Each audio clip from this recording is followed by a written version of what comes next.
Okay, like I mentioned last time, we want to see how we can take what we've learned so far about the behavior of atomic material and the ideas of stimulated emission and see how we could use that to do something very useful, something very practical, and that is make a light amplifier, an optical amplifier, a very widespread useful device for obvious reasons. Amplifiers are as useful in optical systems as they are in electronic systems. Remember where we left off last time? We said we had let's say a slab of atoms here. We pump it through some mechanism to raise the atoms to a higher energy state that we've identified as state 2. Uh, input input light comes in at some particular frequency. We're going to assume single frequency here, not broadband light, but single frequency light. And what happens, what we hope to happen, is that the input light will stimulate atoms at level 2 back down to level 1, and that would result in a stimulated emission, and as a result of that we get more light coming out than we had coming in. That's the idea of an amplifier. So let's get started. Um, Consider this rectangular, very simple structure, rectangular slab of atoms, simple but also very realistic. Cross-sectional area A. I'm going to analyze a thin little slice of this of thickness delta Z and ask myself, do I get gain as I go from Z to delta Z, or do I get loss, so forth? That's what the question we want to answer. One thing I failed to mention when we looked at electromagnetics early on is the idea of the Poynting vector.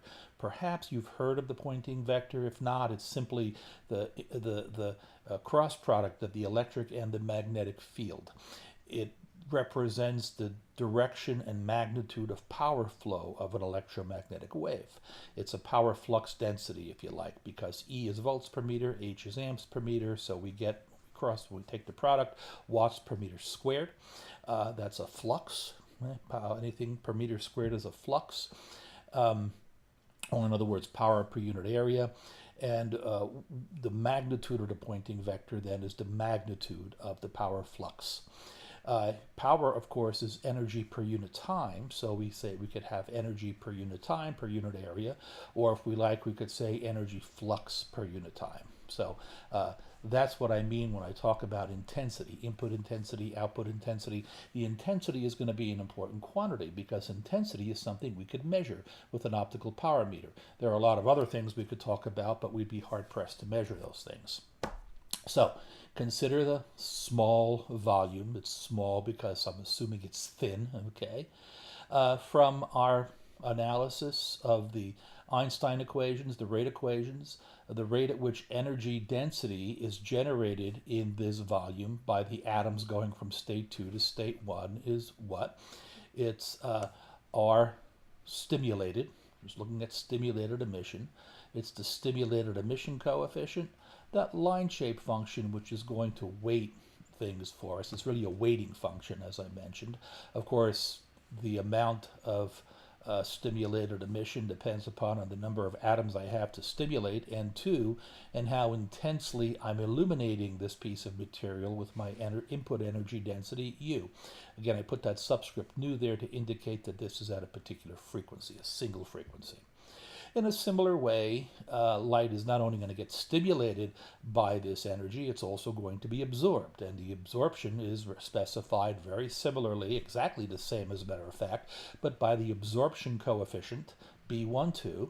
And now how many atoms we have at level 1, which we're going to excite to level 2, which is the process of absorption. Okay, so those are the rates. If those are the rates, we could then answer the number of stimulated emissions per unit time by simply taking the rate, which is in terms of density, multiplying it by the volume, and I get number of stimulated emissions per second, number of absorptions per second. I get the volume out of there, undo the density by multiplying by the volume. The energy that we generate per unit time then is what?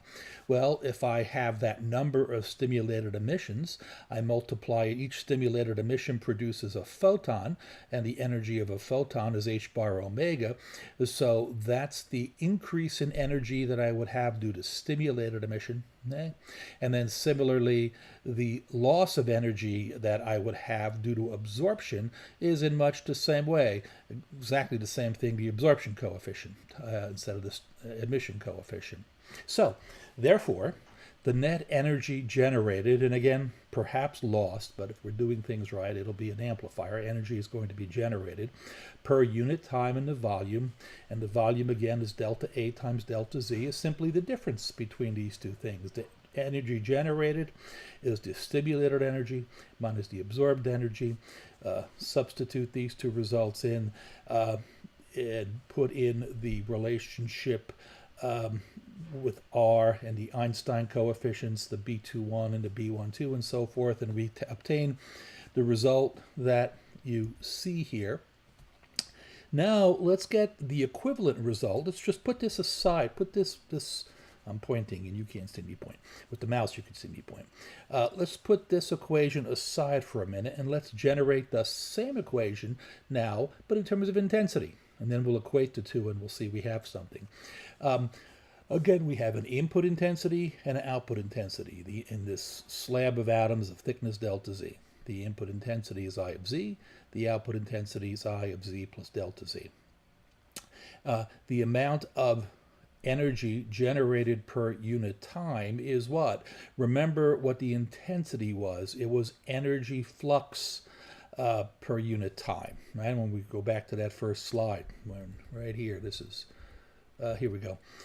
Energy flux per unit time. So that's energy per meter squared per unit time. So if I want to get the energy per unit time, simply multiply by the cross-sectional area. And what did I say delta I was? Delta I is I of Z plus delta Z minus I of Z. Simple calculus. We know we could write this difference as the I dZ times delta Z. Okay? So now we have an expression for the increase in energy in terms of the density. We have from the previous slide an expression for the increase in energy expressed in terms of the input energy density and the Einstein coefficients and so forth. Let's equate those two results, and it gives us something a little more useful. It tells us, when we equate the two and simplify a little bit, simplify simply means cancel out the volume from both sides of the equation to delta A times delta Z.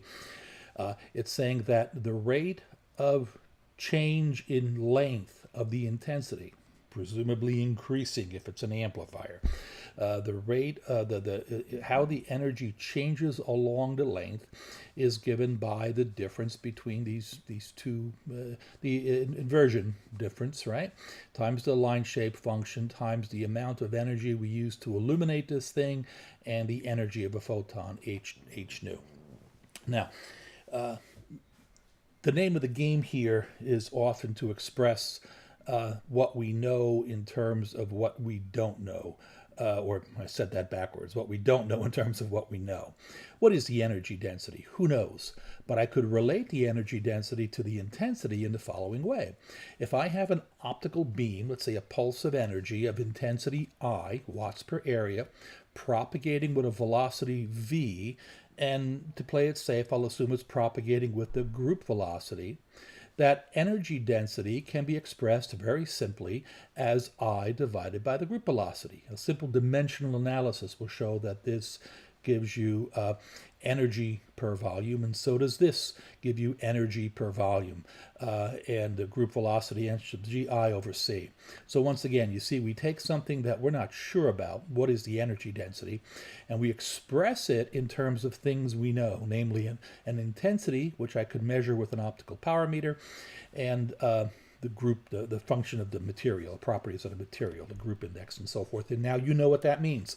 If you're not sure what the group index is as a first go, you would probably just use the bulk index of the material. You know the distinction, the difference between those two. Okay, so if I make this substitution into here for you, what I get is the equation you see here. Now I could substitute I have a little noise in the background here. Let me close my door. Now I substitute the Einstein relations that we derived in our previous class, and we get a very, very, very important result. Namely, that the IdZ is the rate of change of intensity with the length as it propagates into the slab of atoms, is this inversion function, n2 minus g2 over g1 times n1. That's the population inversion, right? Times h bar omega, b21, the stimulated emission coefficient, the line shape function, and the group index divided by the speed of light times the intensity. This looks like it's getting to the point where you're saying, how do we ever use this? This seems to be getting very complicated, running out of Greek letters and whatnot. Well, it's not as bad as you think, as you'll see in a second. For one thing, let's give some things some names. Since this is always going to appear in this form, n2 minus g2 over g1 times n1, that's the population inversion that we spoke about, right? The inversion density. Let's call this difference the reduced population inversion density, and let's just call it n star for simplification.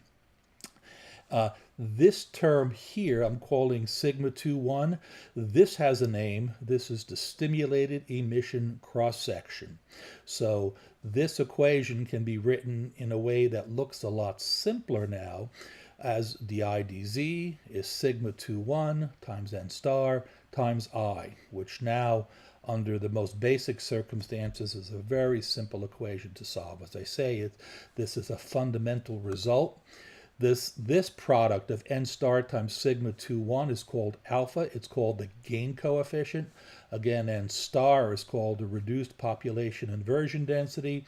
And sigma 2,1 goes by a number of names. It's something, again, we work very closely with people in material science and engineering, right?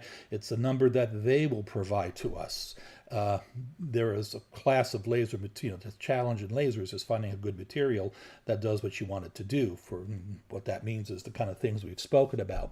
Well, there's a lot of materials that are routinely used, and sigma 2,1, the atomic cross section, or the optical gain cross-section, or the stimulated emission cross-section, sigma 2,1 is called by any one of these three names, is something you could look up. If you do a quick check, sigma 2,1 has units of meters squared, which is why it's called a cross-section. Remember the Lorentzian line shape function from last time that we spoke about. I just want to remind you what that looks like. And if you were going to do the unit check on this, and I would suggest you do it. I mean, I've done it to make sure that I understand and so forth. Perfect little quiz question, 5-minute quiz question, right? To give you this and have you show the units. The line shape function, look at the form, it has units of seconds, right? It's not unitless, it's units of seconds. Remember I said you integrate the line shape function over all frequency, then you get a unitless quantity of unity. So you integrate seconds, d omega, which is 1 over seconds, you get something dimensionless. So just keep that in mind. As I was saying a moment ago, there's different classes of laser material: helium neon, argon ion, the neodymium YAG, neodymium glass, Thai sapphire, all sorts, CO2 lasers, all sorts of laser materials that people have developed and perfected over the years. They all emit at a particular wavelength. Here's their central wavelength of emission. They all have a line width, and here is their line width in delta omega radians per second. The Einstein A21 coefficient has been measured by people for you, how nice of them, as has the stimulated emission cross-section. So you see, it's not as bad as it looks. A lot of these numbers are known in the form given here. If you're looking for something that is not listed here, you go to the library. I'm showing my age. You don't go to the library anymore. You look it up at the library from your desk at your computer. Okay, that differential equation is readily solved. It's a simple equation. The IdZ is equal to alpha times I. I mean, you can't get much simpler than that. The solution, I of z, is the initial intensity, the input intensity, so to speak, I of 0, e to the n star sigma 2, 1 times z, or if you prefer, probably simpler, I of 0, e to the alpha z. Okay? And now it becomes very, very clear that if we want to have optical gain, we have to have this, what we call the population inversion. N2 minus G2 over G1 times N1 must be bigger than 0. Okay, that's the condition for gain. If this is equal to 0, we have a condition called transparency, which we'll see when we move into the semiconductor lasers. And if this thing is less than 0, we have loss. The material absorbs. So, example, if you don't pump it, the pumping puts atoms, if you recall, at level 2. If you don't pump, or if you don't pump sufficiently, you could see that this may not be bigger than this, and this number would be less than 0, and you'd have loss. Let's assume we're doing our job right. We have gain, and we have an amplifier. So what would the output of the amplifier, the gain I of z over I of 0, look like as a function of z? Well, it would be an increasing exponential. Now, if you stop and think about that, that should leave you a little suspicious, right? Increasing exponential for the gain? You mean that if I make my amplifier a meter long, I can get a bazillion watts out of it? Or something? No. Of course, that's not how it works. Like with any amplifier, at some point things start to saturate, and that's basically what we need to look at next. But what we have here basically is what's known as a small signal gain. Okay? Just like in electronics, when you looked at amplifiers for the first time in electronics, there were two regimes of operation: a small signal regime and then a large signal regime where nonlinearity started to kick in and so forth. Same thing here. So here is our small signal solution. The output intensity increases exponentially times the input intensity, but a situation that cannot continue indefinitely. And with a little bit of thought, I think you yourself should be able to answer what goes wrong. What we're assuming for small signal is what? That my light in my input, and as it propagates through the slab of atoms, never gets big enough so that it appreciably reduce that inversion density. N2 stays N2 regardless of this input light. Of course, we know that's not going to happen. The more intense the input light gets, the more the amplifier amplifies as that light goes through. It's going to start to take away atoms at level 2 faster than we could put them up there at our pumping rate. That's saturation, and we'll see that. A couple of things to notice. From this, we get something called gain narrowing. If we were to look at in the frequency domain at our input pulse, which is the red pulse, and after I normalized it so they're the same height, so we don't have to I don't know what that one is there, but anyway, I normalized them so that they're the same height. Since this has that line shape function in it, and the line shape function is peaky at the center, is the biggest amplitude at the center, and falls off, that means frequencies around omega 0 get amplified more than frequencies around omega 0. So there's some, in a sense, distortion happening there called gain narrowing. Not all frequencies get amplified equally. So let's take a look at this condition of gain saturation, because now that's fundamentally important. We have this basic, very simple result of the simple exponential behavior, small signal, but that's only part of the story. How does saturation occur? What is large signal? Well, again, picture here. Let's recall what's happening to an amplifier operating under steady state conditions. I'm not making any changes, okay? I'm going to just assume I'm shining light on it on a slab of atoms that I'm pumping, and I'm getting light out. I'm not making anything vary with time. We will in a minute. So what do I have? It's pictorially shown here. I'm showing a 3-level system. You could just as well show a 4-level system, but I want to keep it simple for us. This will work just fine. We have our ground state, which is a reservoir, lots of atoms in there. We have our pumping process. We're going to take atoms out of the ground state and we're going to pump them up into either higher states or directly to state 2. That's why I'm showing it like this, right? I could pump atoms way up high here and they're all going to relax, as we said, and fall. So I'm going to populate level 2 of my atomic system. Inadvertently, or not inadvertently, but you can't help but, when you do this, perhaps putting some atoms in state 1 as well, unintentionally. You don't want to do this. If you could really pump selectively, R1 would be 0, but it's okay. Let's say we can't. We have it. And so now I'm pumping at rate 2 into level 2, and I'm pumping at rate 1 into level 1. And I'm also shining some input light. Energy. I'm shining some energy on this sample. What's happening here? Well, remember that there's going to be absorption given by the B21 coefficient. This light is going to cause atoms in level 1 to be moved up to level 2, resulting in a loss of intensity here. It's an absorption process. There's also going to be a stimulated emission process, just like this increases level 2. The stimulated emission will decrease level 2 and move them back down to level 1. I have my spontaneous emission. That's always happening, right? Independent of my input, and I'm going to ignore that. Okay. Also, there's other things that could happen too.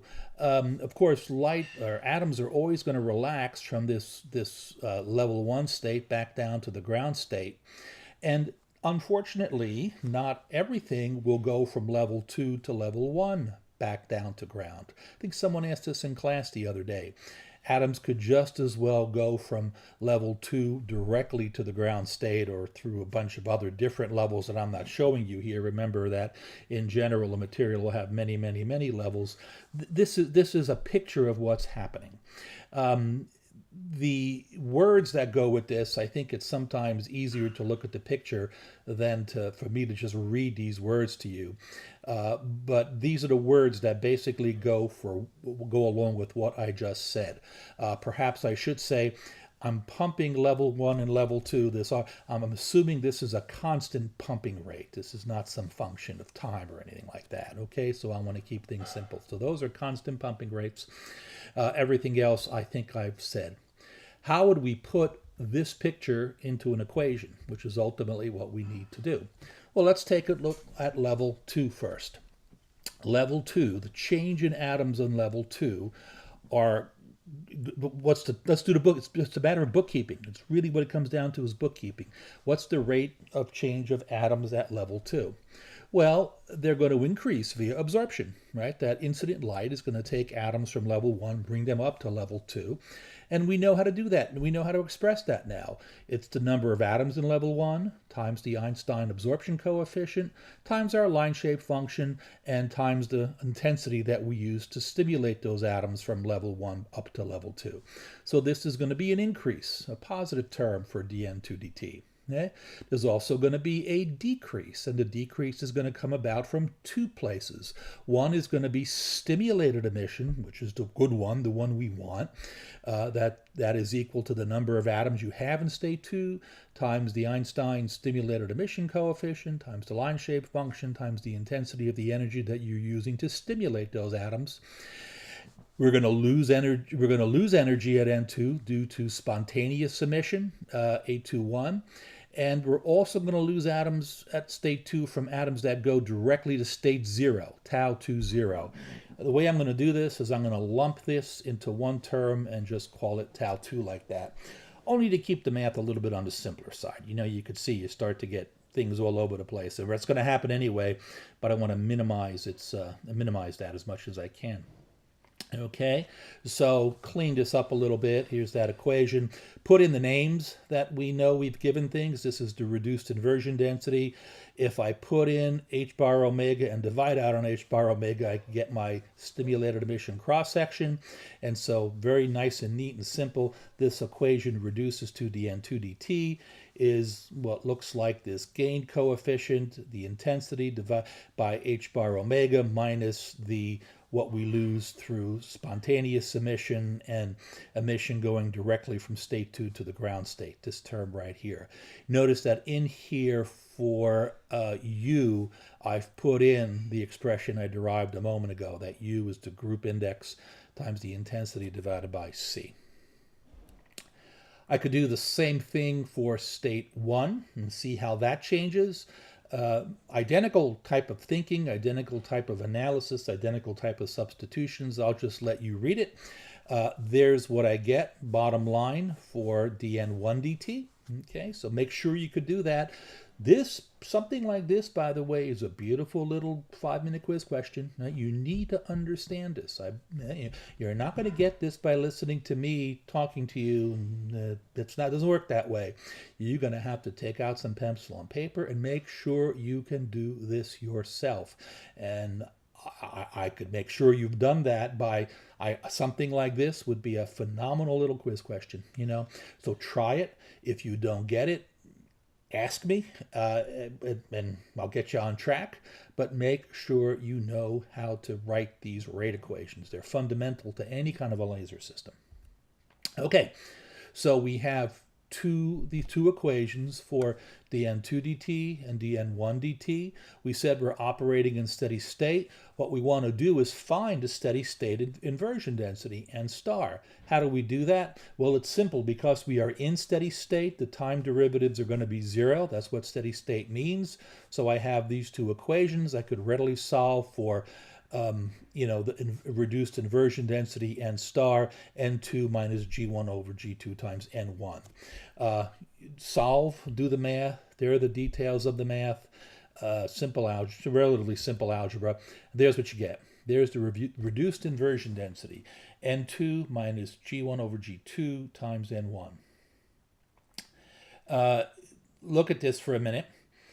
If the input small signal, but the extreme limit of small signal is if you have no signal. If the input intensity is 0, right, the denominator goes to 1. So N star of 0 is just this term right here.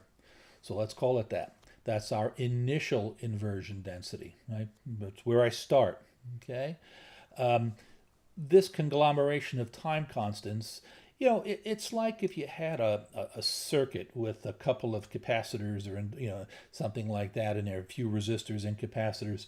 You get a net time constant, right? A single RC circuit is tau is equal to RC seconds, but if it's a more complicated circuit, you get a more complicated time constant. Same thing here. We have two equations. We have relaxations from level 2 to level 0, from level 1 to level 0, from level 1 to level 2. We have all these taus happening, right? Well, here's a net, just from the analysis, a net time constant. Let's give it a name, tau sub r, call it the recovery time. Everything else is stuff we're familiar with. So I could write this, what looks like a more formidable thing, as seen here. And what I also will do is, instead of writing this as you see here, I'm going to write it as I over something by just doing that algebra. So that something, of course, has to have the same units of I. It has to have an intensity. And this expression here, h bar omega divided by tau sub r times sigma, is known as the saturation intensity. Written out for you here.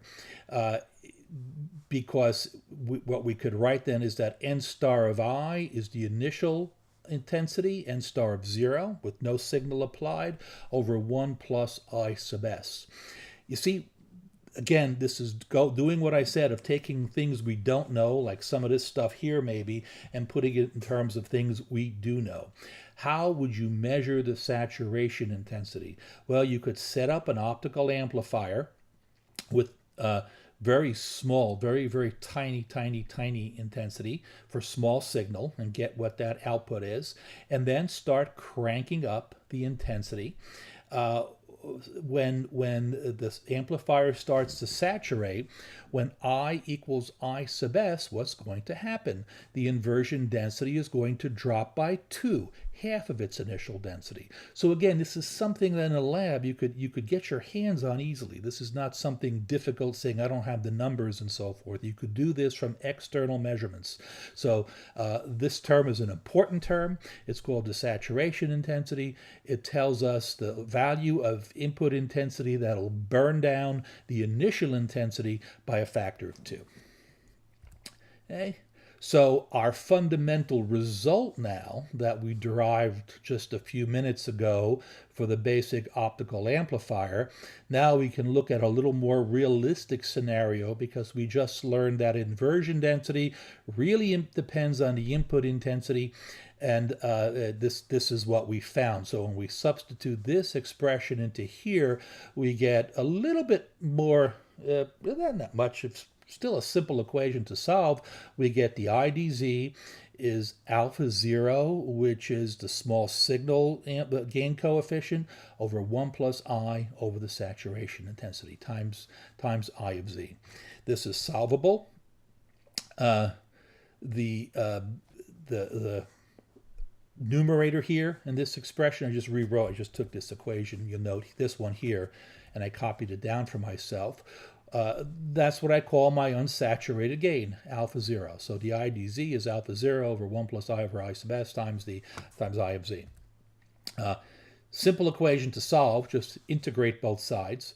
When you integrate both sides, this is the solution you get. If you don't know how to integrate this, it's a simple, in both case, here are the steps, okay?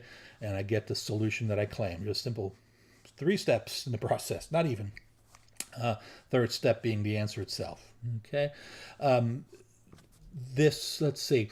Let's just hear for a second. One thing about this you might notice is that what am I looking for? Let's say I'm looking for the gain. I'm looking for I of z over I0, for example. That's the gain, right? I have the gain appearing inside a logarithm, and I have the gain, if you like, appearing outside of the logarithm, which means that this is a transcendental equation. This equation cannot be solved analytically. It requires a numerical solution. So, and we'll take a look at that.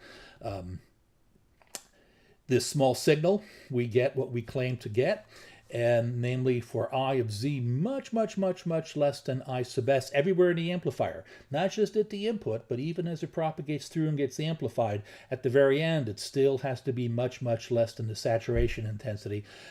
Then you could say that I of z minus I of 0 is about 0, and you get log of the gain is alpha 0 I, so I is I of 0 e to the our initial result for our small signal analysis. Again, for this to be valid, I of z has to be less than I of s everywhere in the amplifier, everywhere, not just at the input, but everywhere.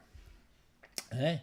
For the extreme case, where the input intensity is large to start with, what's going to happen? If I put in too large an intensity from the get-go, I'm immediately going to burn down my inversion density. So I have nothing left to give me gain. Whoops, what happened? So I of z over I of 0 is equal to 1. The log of 1 is 0.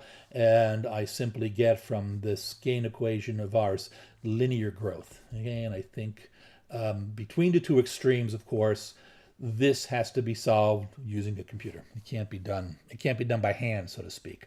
So you do what I said a moment ago. Define the gain as I of z over I of 0. So this is the log of g. I could factor out an I of 0 here. So I of 0 over I of s. Again, I know my input intensity. I assume I did a little lab experiment or something, or I'm told I know what my saturation intensity is. Times g minus 1, okay, equals alpha 0 z. And again, if you like, you could write alpha 0 z as the log of g0. That's a small signal gain, okay. For the in between case, as I say, this equation has to be solved using a computer. And here, for example, I've taken an amplifier where I've had to pick a number to make a plot, right? I picked 10 dB for my small signal gain, and I let the input intensity, I of 0, divided by I sub s, just to normalize, right, get bigger, bigger, bigger, bigger, bigger, okay? And you see what happens, exactly what we suspected would happen. In the small signal regime, down here somewhere, we have our 10 dB gain.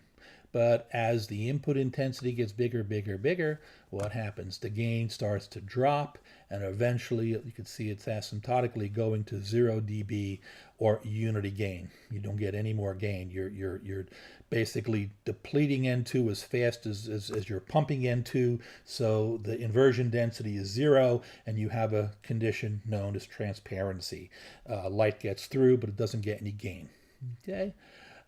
Here's another way to just look at it in terms of intensity. Just as more of a, well, the red one is the actual gain. The dotted ones are PowerPoint cartoons drawn by me.